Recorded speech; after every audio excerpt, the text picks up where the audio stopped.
Our next witness is Dr. Curry. I'd like to thank the committee for the opportunity to present testimony this morning. I'm chair of the School of Earth and Atmospheric Sciences at the Georgia Institute of Technology. I've devoted 30 years to conducting research on topics including climate of the Arctic, the role of clouds and aerosols in the climate system, and the climate dynamics of extreme weather events. The premise of the President's Climate Action Plan is that there's an overwhelming judgment of science that anthropogenic global warming is already producing devastating impacts. Anthropogenic greenhouse warming is a theory whose basic mechanism is well understood, but whose magnitude is highly uncertain. Multiple lines of evidence presented in the recent IPCC Fifth Assessment Report suggests that the case for anthropogenic warming is now weaker than in 2007, when the Fourth Assessment Report was published. My written testimony documented the following evidence. For the past 16 years, there has been no significant increase in global average surface temperature. There's a growing discrepancy between observations and climate model projections. Observations since 2011 have fallen below the 90% envelope of climate model projections. The IPCC does not have a convincing or confident explanation for this hiatus in warming. There is growing evidence of decreased climate sensitivity to atmospheric carbon dioxide concentrations. And based on expert judgment in light of this evidence, the IPCC Fifth Assessment Report lowered its surface temperature projection relative to the model projections for the period 2016 to 2036. The growing evidence that climate models are too sensitive to CO2 has implications for the attribution of late 20th century warming and projections of 21st century climate change. Sensitivity of the climate to carbon dioxide and the level of uncertainty in its value is a key input into the economic models that drive cost-benefit analyses, including estimates of the social cost of carbon. If the recent hiatus in warming is caused by natural variability, then this raises a question as to what extent the warming between 1975 and 2000 can also be explained by natural climate variability. In a recent journal publication, I provided a rationale for projecting the hiatus in warming could extend to the 2030s. By contrast, according to climate model projections, the probability of the hiatus extending beyond 20 years is vanishingly small. If the hiatus does extend beyond 20 years, then a very substantial reconsideration will be needed of the 20th century attribution and the 21st century projections of climate change. Attempts to modify the climate through reducing CO2 emissions may turn out to be futile.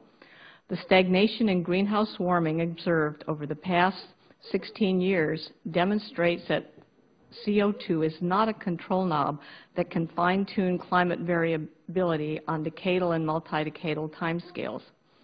Even if CO2 mitigation strategies are successfully implemented and climate model projections are correct, an impact on the climate would not be expected for a number of decades.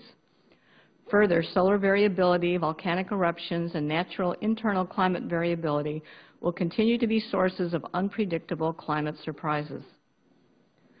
As a result of the hiatus in warming, there is growing appreciation for the importance of natural climate variability on multi-decadal timescales.